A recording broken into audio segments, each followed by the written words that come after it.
Um, it's another bright new day, um, and we appreciate having seen through the beginning of the year um, to where we are in February. A lot is happening that I think we're learning from time to time, and a lot does bother my mind to think about it. And there's one thing I ask myself as we've reached where we've reached. Um, are we losing our sanity in terms of how we are handling things? Um, we seem to have lost our value system. What do I mean? Respect is out of the door. Greed seems to be the next best friend. People are slaughtering each other. Every time you open or watch a news, you just want to switch it off. If it's not a parent who killed a child, it's a child who killed a parent, whether alleged, whether proven, whichever the case, a life is gone. Um, and you sit and ask yourself this question: where have we gone wrong?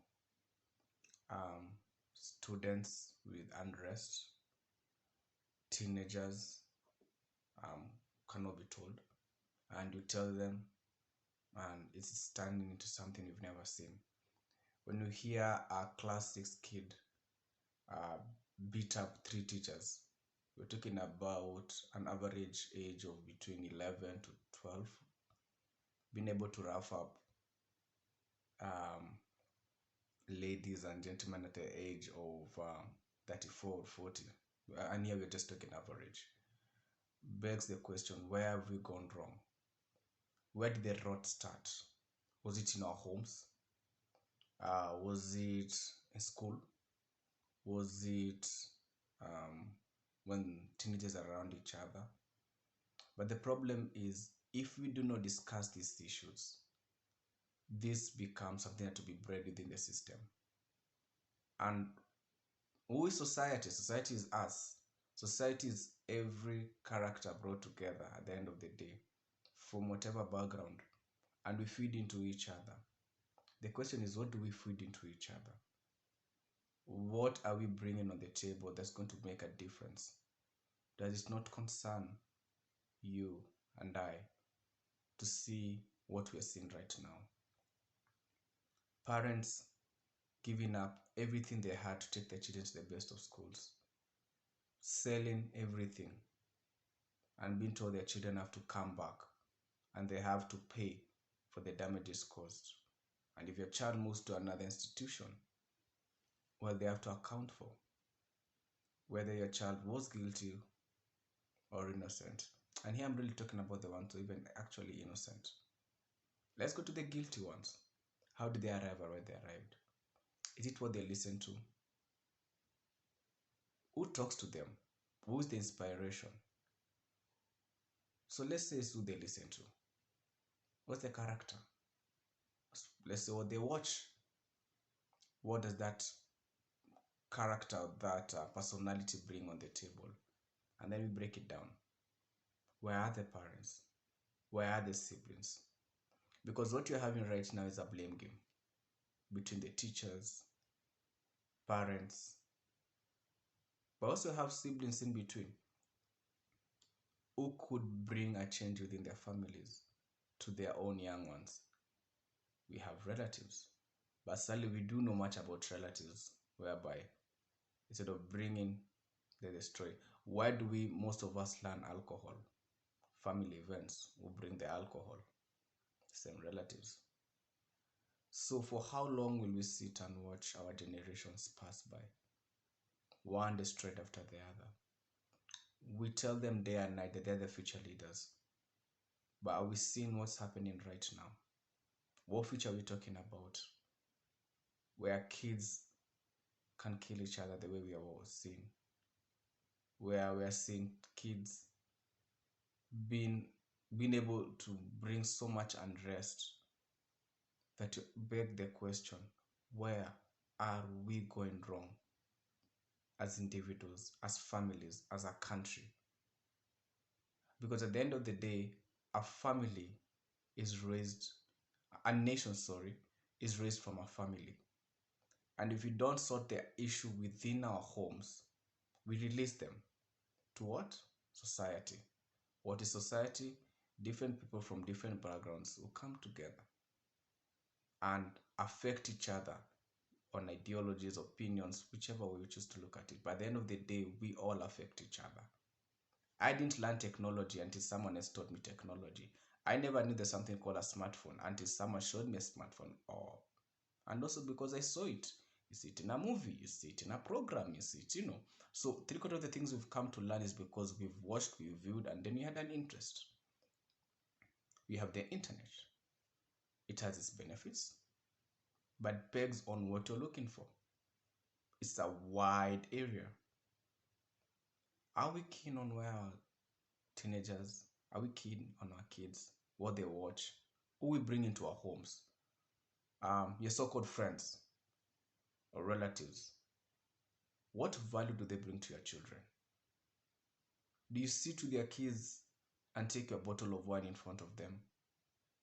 As a mother, do you dress in a scanty dress in front of your teenagers? What topics do you discuss when you have children near you? Do you say that this is the day that we call it the Sin City Day, whereby we're going to do all the wrongs, but don't do this at school? Isn't that not feeding into a child's mind to bring a confusion to learn what's good and what's bad? Where do we go wrong? And how do we bring back sanity into our homes? Because you might say, that's not my child, it's not my problem. Well and good. Well and good. But eventually, whether you like it or not, that child you ignored today to help or to guide will meet with you. May not be with you directly. They'll meet your child. They'll meet your neighbor. They'll meet your niece. They'll meet. So eventually what you didn't sort now will be a thorn in the flesh tomorrow. If you do not correct me today, and if you don't correct someone like right now and tell them you're doing something wrong, they'll assume, oh, so this is the new norm. And eventually they'll keep doing it and it becomes a habit. A habit becomes a character, and the character becomes a culture. And before we have figured it out, it becomes a disaster. So I sit and ask myself, what am I doing as an individual? What steps am I taking as an individual to see a better tomorrow for our children? Yes, I don't have a kid for sure, but my nieces, my little cousins, neighbors, what difference do I make to these kids? What difference do I make by what I speak and what I say, what I watch and what I listen to? Because whether we like it or not, whatever we feed our minds is what we become eventually, whether we like it or not. Whatever you feed your mind in your lowest and your highest moments is what you do. When you're very angry and you listen to that angry music and you're very angry, it just increases, just a little token, a little token, a little token. And before you know it, you are reliving what you just watched or what you just sang, or whichever we choose to look at it. Whatever we feed our minds in terms of company affects our morality, whether we like it or not. You can be the most sane person, but if in a group of people who are insane, sure, you tend to become the most insane. But you don't figure it out like that because you think you are the same. No, you're more insane than they are. So my query back to everybody is, how do we bring back sanity in our homes?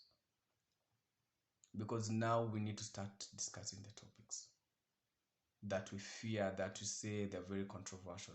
I think it's time, like I normally say, baby steps.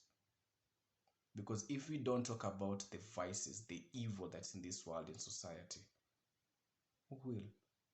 If we don't discuss about the abuses and the healing process, how are we helping each other? If a child can't come to their parent and tell them of an abuse that happened within the family or outside, and they keep quiet and they shrug them off, that child grows with anger and bitterness. What's next? So my challenge is, let's bring back the sanity. Let's listen and stop talking. and let's make this place a better place. Hope I've said something that opens out the can of worms and we start discussing issues that are affecting our homes. Signing out, Norris Menge.